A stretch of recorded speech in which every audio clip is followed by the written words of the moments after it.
Welcome to episode 6 of John's Voice. I'm really excited to get into this today. What I'm going to be talking about, last week we were talking a lot about truth, and I thought, what would be appropriate is to kind of talk this week about belief and knowledge. Because a lot of the times we do get wrapped up into the concepts of belief and knowledge.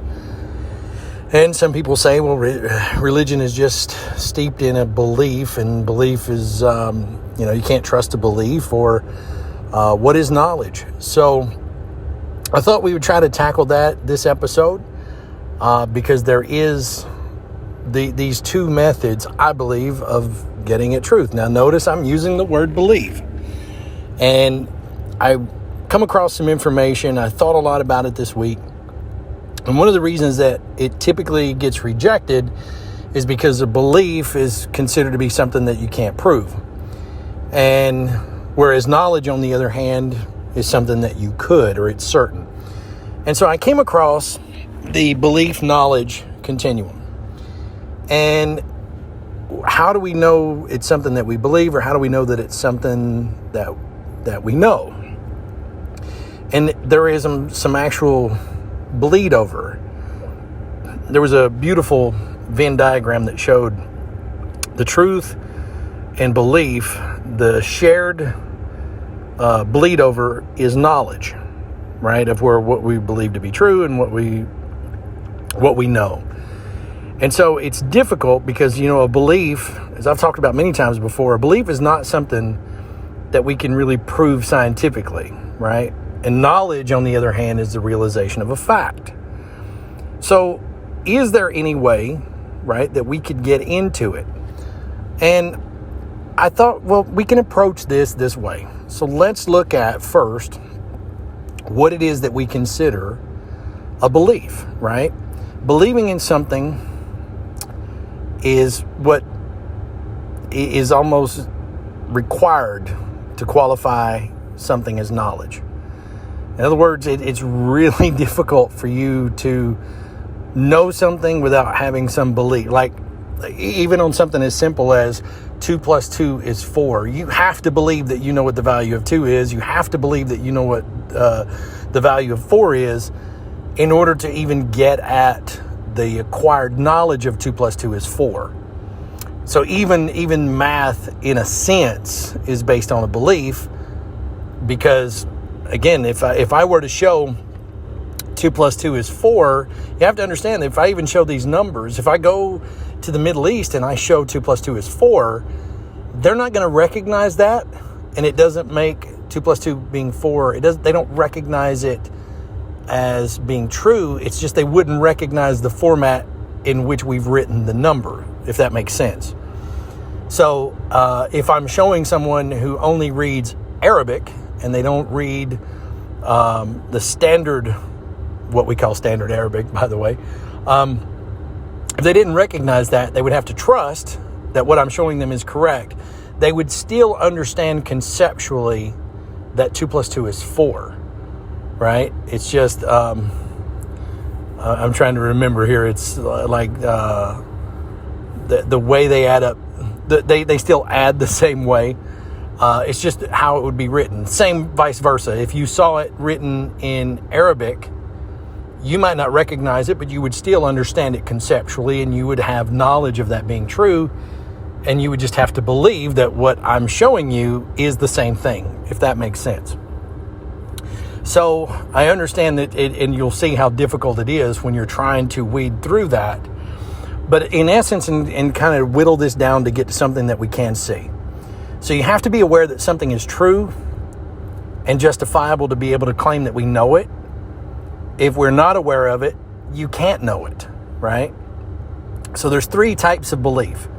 There is a vague belief, a well-supported belief, and a belief that is beyond a reasonable doubt. That are the 3 basic types of belief. When it comes to knowledge, though, I would love to tell you that what we know is certain and there weren't different types, but that also, at least scientifically, wouldn't hold to be true. There's 2 sides of the spectrum when it comes to knowledge. And I guess if you were to try to look at it from this, let's use the same concept we've used before when it comes to like positive and negative numbers. If we were to have a scale that went from 0 to 10 positive and 0 to negative 10, then what you would find is that if you're trying to qualify something as knowledge on a scale of 1 to 10, you would find scientifically the probability, where that's where you kind of place this on the spectrum of saying, well, on whether or not this thing would happen, it is highly likely, which likely would be a better way of representing a positive, right? It would be likely that this is probable, and that would be well supported. If we could guarantee that we knew what the results would be, that would be a 10, which would be certain.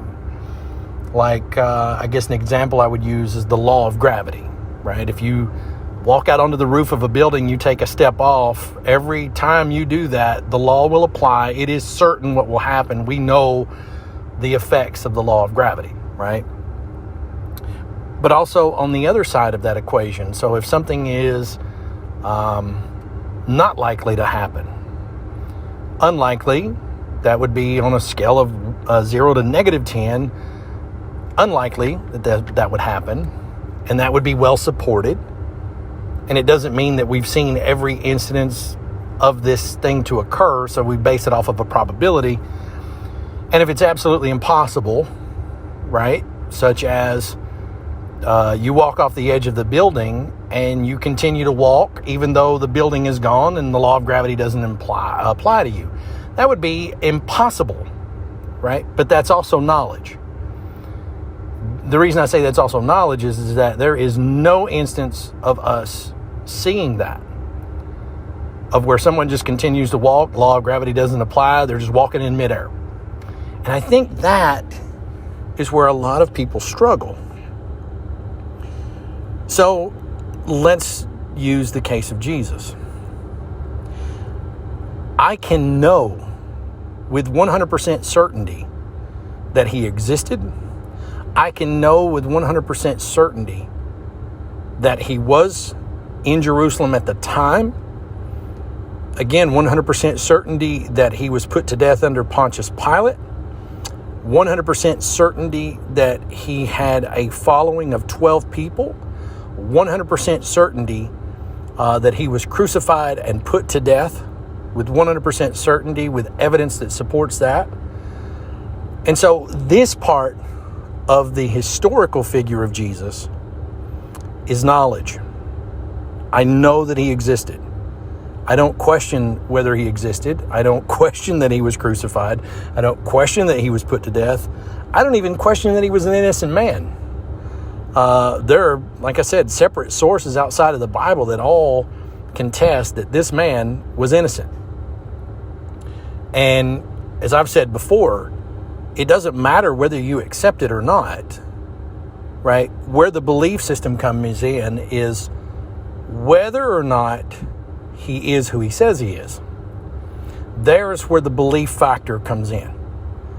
On the knowledge side, there's no question about it. Historically, we know the man existed. We know that he was put to death. We know that he was crucified. We know that he had disciples. And I'll even go one step further and tell you, you still know his name today. Here in 2020, very few insignificant historical figures are not known. Like,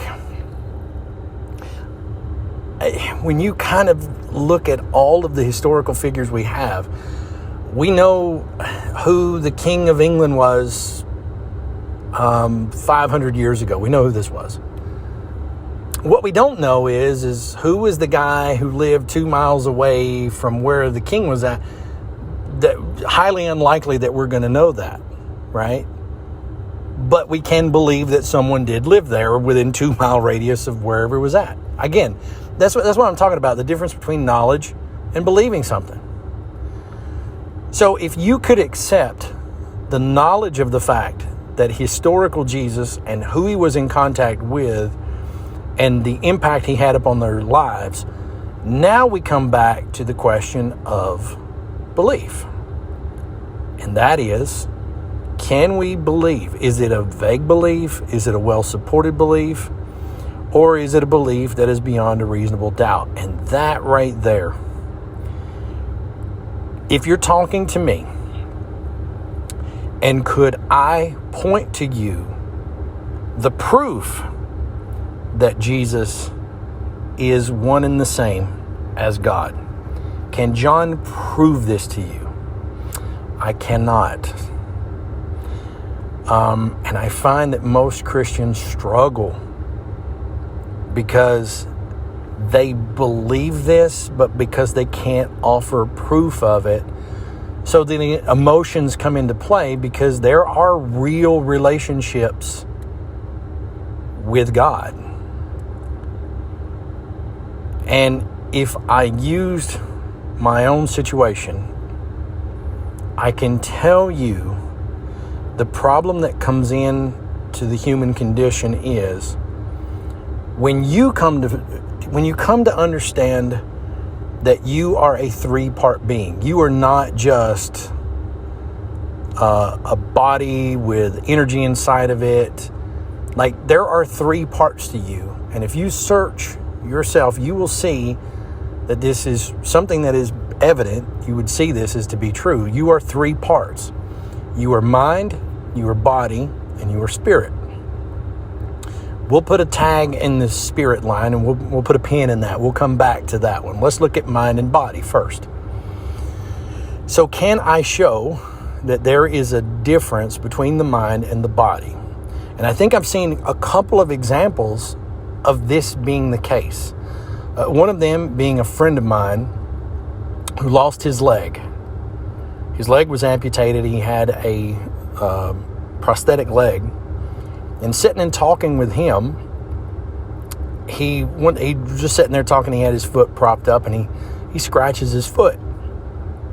While he scratches this foot, I ask him, I'm like, what are you doing? Why are you scratching your foot? And he goes, I know this is hard and in his words, I know you won't believe this, but my foot itches.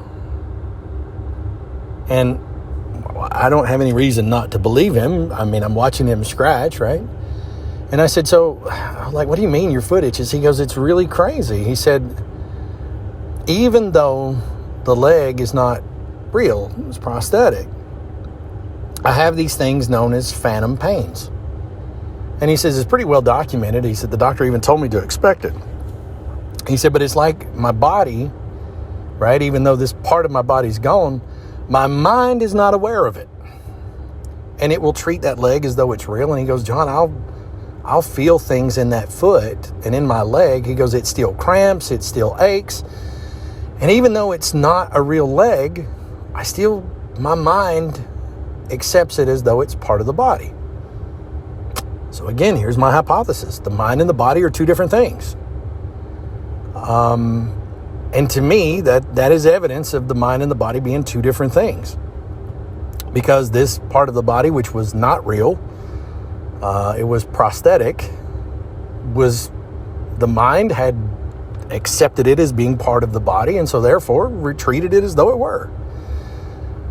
So that gave an inkling to there being two distinct parts of a person. You look that up yourself, you look for phantom pains, you will find out that most people with amputations do feel sensations in body parts that are no longer there. And the reason stated will be that the mind accepts that part. You can find several different scientific studies of where they take a prosthetic hand and they place it on one side of a little cardboard wall, and then they have a fake hand and they do the same thing to the real hand that they do to the fake hand, and the person begins to accept that this hand is real. They take out a hammer and they hit the fake hand and the person recoils. It's just a natural thing because the mind and the body are two separate things. So then the question becomes, are you your mind or are you your body? Well, you're both of those things, right? You're not just one of those. So then the question comes in, but John, you say we're also spirit. And I don't believe there's a spirit. Okay, so that means that on the scale of probability, you think it's unlikely. But you'll also notice you can't go that it's impossible. Let me see if I can give you some help. For those of you that have lost family members or loved ones, good luck convincing them that the spirit of that person is still not with them. Because you will feel emotions for a person that is no longer with you. It could be your dad, significant other. And there are these moments where you feel their presence. I don't have an explanation either. But what I do know is that that person still has the ability to invoke emotions in me today, even though their mind gone, body gone, some portion of them still remains. A part of you that will never let the spirit of that person go. If you wanted me to show you evidence of that, I would tell you that all you have to do is talk to anyone who's lost someone close to them. And they'll have a hard time, most of us do, have a hard time describing it, but it is very much a real part of their experience. Now, could I write it off and say, well, what's actually happening is the brain's synaptic function that holds the memory of that person is being triggered in some form of an event? I wouldn't argue that. I know to this day, I can't not think of my dad whenever I smell Folgers coffee being brewed. It's just one of those things, and I'll think of him because of that. But I can also tell you that when I have felt that he was present, wasn't because of those things. It was a very different, outside of my mind, that I could feel that he was there. I've experienced too many things of where my own son, who never knew his grandfather, never met him a day in his life, had an experience when he was little he had this experience that his grandfather had come to visit him in his room, and he could describe him and what he looked like. And I didn't have any pictures to show him at the time. So had he ever seen a picture of his grandfather? He hadn't, but yet he could describe him with crystal clarity. So again, I will tell you that there are things outside of the realm of something that you can know, and that doesn't make it not true. And so again, if your quest is to be able to try to find a connection, start with that. Look at the 3 parts of a human being and tell me if you won't find that there are a lot of people who have that experience. When someone is passed, they feel them as though they're present, and they have no reason. And it'll always come at a time when they feel that they just needed to hear from this person. They wanted desperately to hear from it. And of course, if most people, I will tell you, probably won't talk about it because it feels crazy. And why? Because people are afraid that when you say this, they will think you are out of your mind. I thought so much about this term of being out of your mind.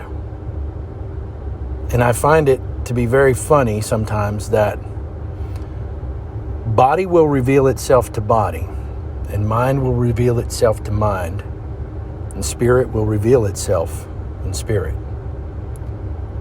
The mind and the body, we love it because we can see that. I would challenge you, though, that you don't see the mind. What you see is the brain. Just like we talk, every human being has described a feeling of a broken heart. But are we talking about the same physical heart?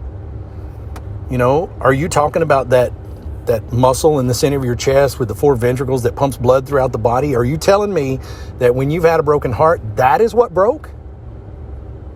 That's not the case at all. We know that if the physical heart breaks, we die.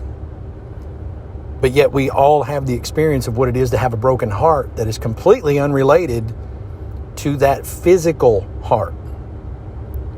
Because there is this heart or essence of us that feels as though it has been damaged, and it's not the physical one, even though we're using the same word, that the very center of our being is a void because of something that someone has done to us, and it breaks our heart. I would love to tell you that it was one and the same, but again, here's another one of those, you understand it, you say it, but have you ever considered that there's 2 separate hearts? That there is a spiritual heart and there is a physical heart? Probably not. Just as I'm also telling you that the mind and the body are not the same. The mind and the brain is not the same thing. The brain is an organ like the heart is an organ. But the mind is almost in every cell of the body. I believe every human has felt this feeling that they've heard their grandmother or grandfather, someone say to them, oh, I know when it's going to rain because every time it's going to rain, my elbow hurts or my knee hurts, and I sprained this ankle when I was little, and whenever it's going to rain, I know it's going to rain because my ankle, it hurts. I'm still telling you, I believe the mind is in every atom and molecule in the body, not just the brain.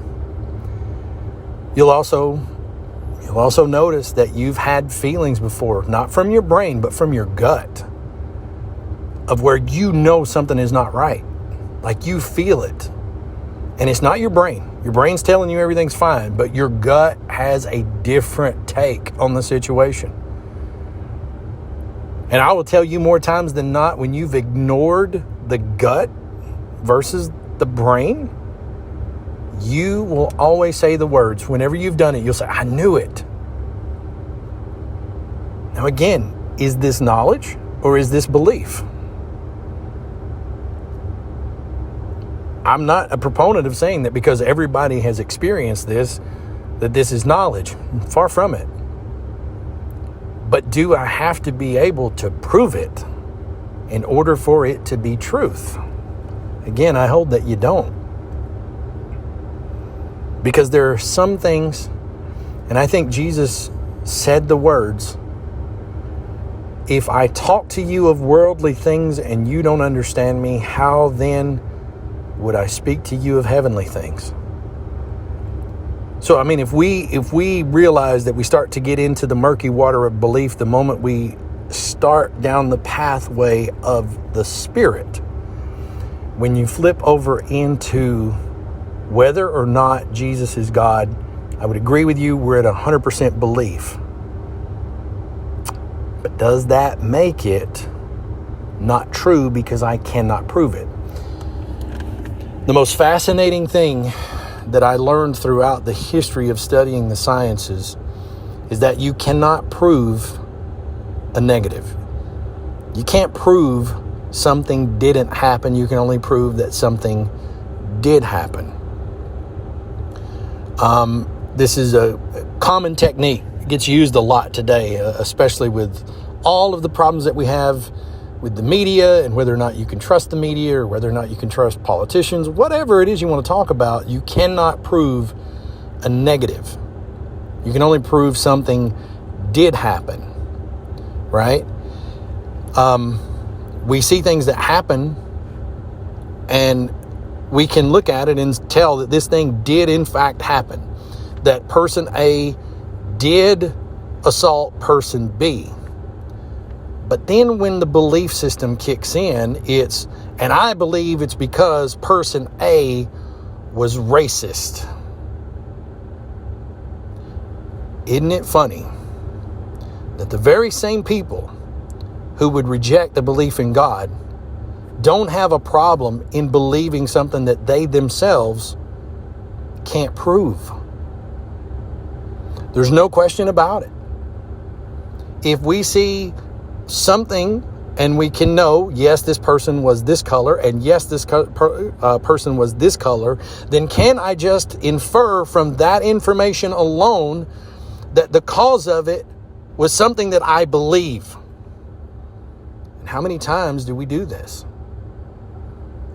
I'm telling you, there is a relationship between belief and knowledge. And why would you reject one and accept the other just because you don't like it? The beautiful part about facts are they don't care how you feel about them. They're just that. They're facts. Now, when we're looking at whether or not Jesus is God, I will agree with you that it is a belief. But I'm also going to tell you that it is more likely than not that he is who he says he is. Now, why? Let's take a look at the evidence. That shroud is evidence in and of itself. And I will tell you that if you can prove that the shroud is a fake, if it is a 14th century forgery with everything that is inferred in it, if you could prove it, then you can throw this out, which is the reason why most people seek to destroy it and prove that it is a fake, and why they still haven't been able to do so to this day. Right? The reason they haven't been able to do so for this day is because all of the evidence that points from that shroud will connect you right back to the person who was Jesus Christ. And so from that, you are still left with whether you believe he is who he says he was. But there can be no question about the knowledge of it. The first time in any history, world history, that a dead body disappeared in a flash of light and left a record onto a non-photographic surface, no other dead body has ever done this. Now that's knowledge. Nobody has ever done this. And unfortunately, most people then place it in the realm of, well, then it has to be impossible for him and it has to be a forgery, because if it is not a forgery, then it is more likely than not that he is who he says he is. I will even tell you that I do believe, I can't prove it, which is the reason why I can only use the word believe. But I believe, and I will use the correct words, that there are factions that are hell-bent on proving it to be fake. Because if it is real, then you've got a real problem. Historically, everything about Jesus says no person has ever impacted the world to the degree that Jesus of Nazareth has impacted this world. None. We study ancient Egyptians. We study ancient civilizations. We study ancient history. Out of all of those things, we studied the ruins of those things.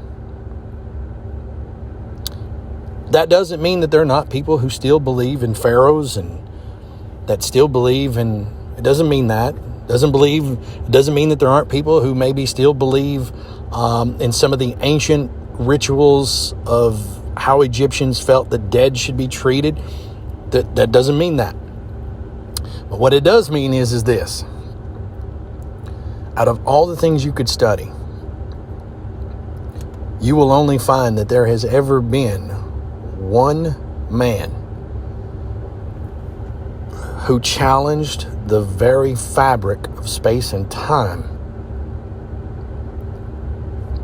The moment that this man, and you would have to admit, even if you're the most staunch atheist, there has never been a person that has had such the impact on this earth as Jesus of Nazareth hath. No one. I mean, we're still debating this in 2020. We're still debating. We still find that we are being attacked today for believing that he is who he says he is. Now, from my own personal experience,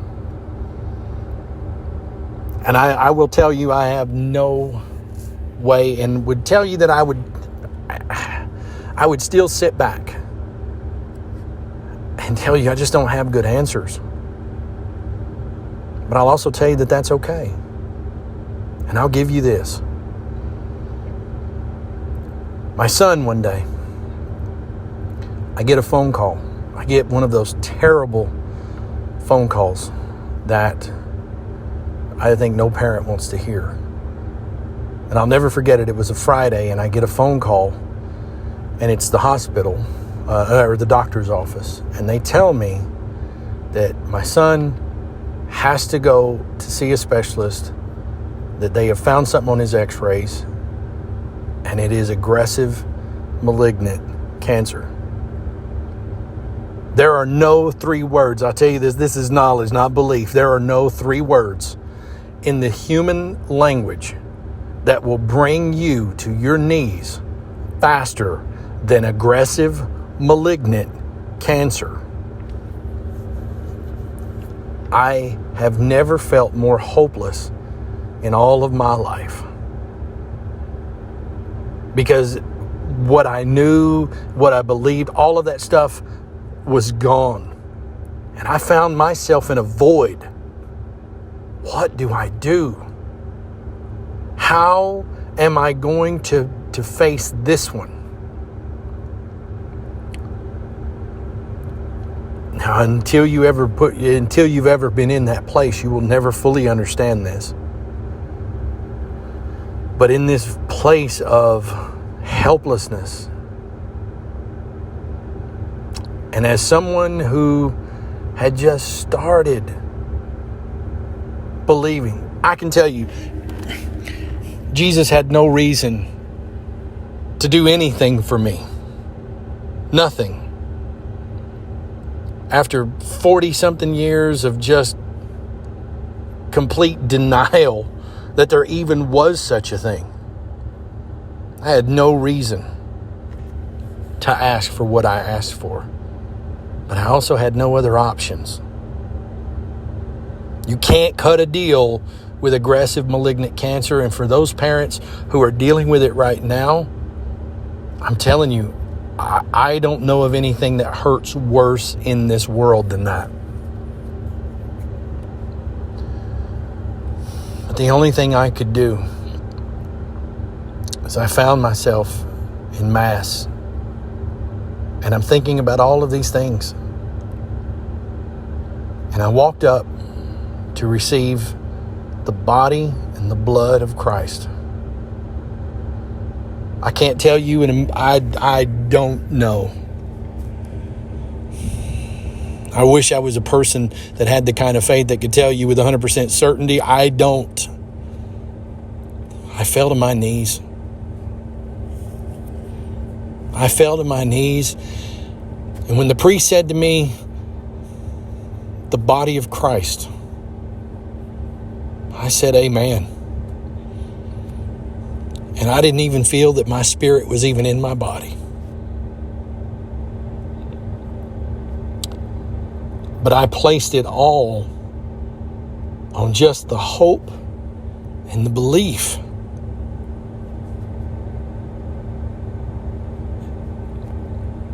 When I received the blood of Christ, again on my knees, I can't tell you that I felt okay. But what I can tell you is what was to follow. What followed is that I just trusted. And I went to the doctor, and oh my God, the first time that they're saying, well, we want to do more tests and we got to go and we've got to get an MRI done. And I spent days researching bone cancers and what it could be. But I found myself doing the one thing that I could do, which was pray. It's the only thing I could do. 3 weeks later, through all of my praying and all of my petitioning and just begging God for mercy, I returned to the doctor's office and found there was nothing that, no idea. He underwent a surgery. They removed this mass of tumor from his body, and everything was fine. Now, could the atheist in me say, well, that was a coincidence? I could relegate myself to a coincidence. But what followed that? Again, at some point in time, when you have all of these coincidences, when these coincidences keep happening and keep happening and keep happening, eventually these are no longer coincidences. So, yes, let's say it was a coincidence that he comes back and he is 100% clear and there is no problem.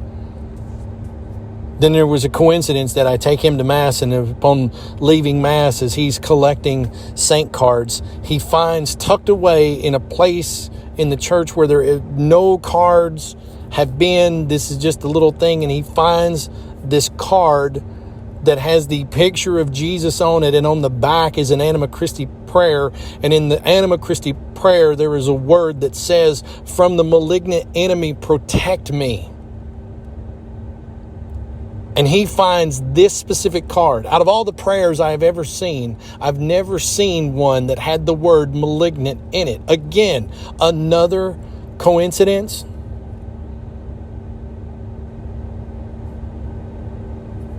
From then on out, I decided that I will no longer receive the body and blood of Christ on my feet. I can't. I kind of have to do so now with all of the restrictions that have been placed on the church. But Lord, in my heart of hearts, it's not how I feel that we should ever receive a living God. How do I know he's living? Well, the standard is this. You have to have a body. You have to have blood.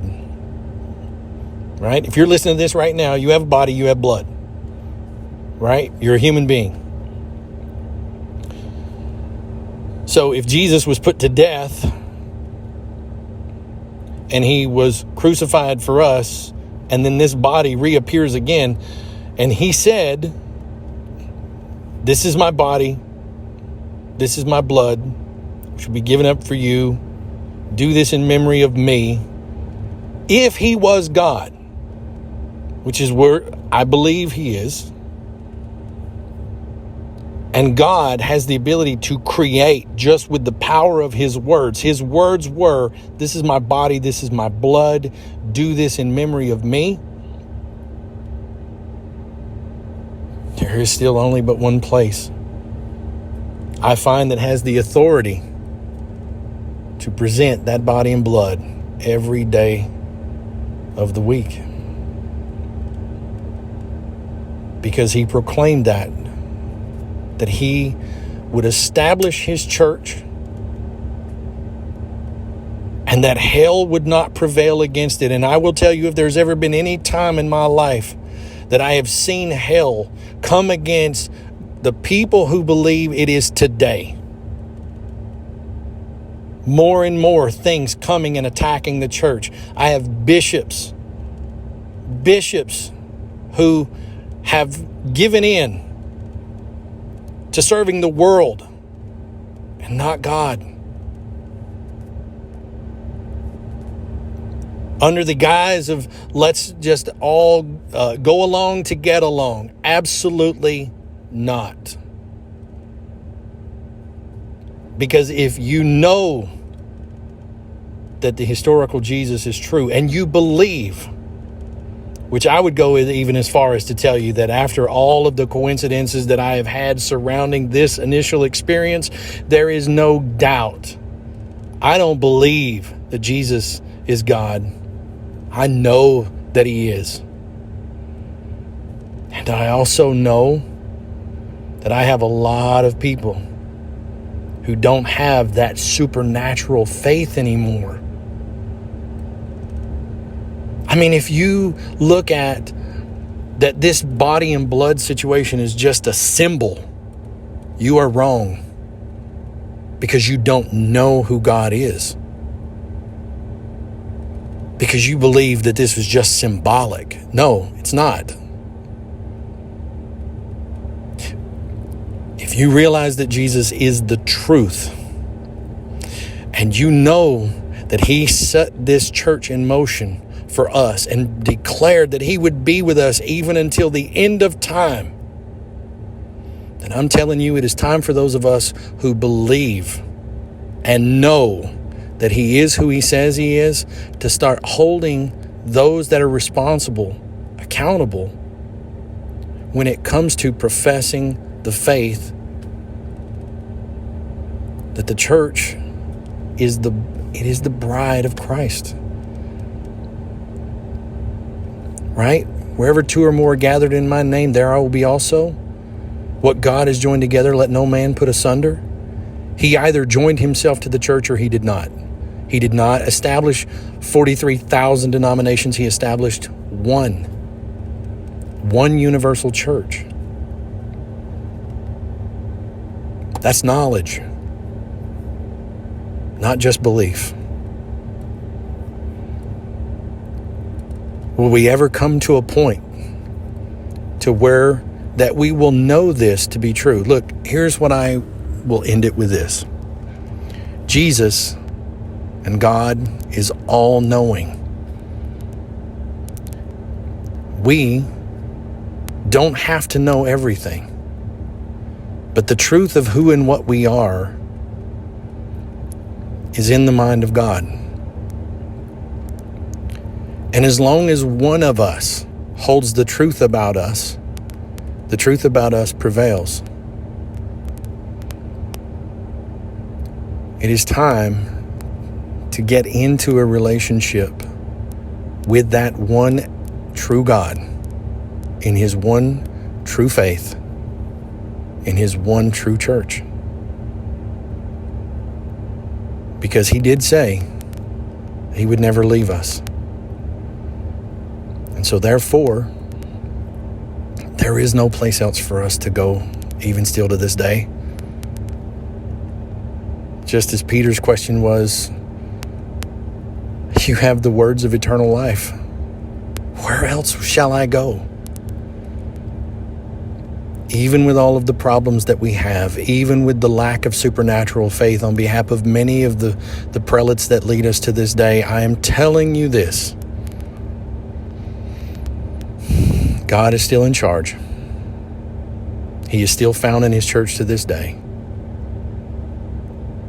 And all you have to do is come and just listen. Do your own research. Challenge that which you want to challenge. But when you finally get at the end of the rope as I had gotten, then I hope you come to know the peace of Christ, that he's offered himself up for us, and we too can share in that promise of eternal life. Until then, we'll see you again next week. Thanks for listening.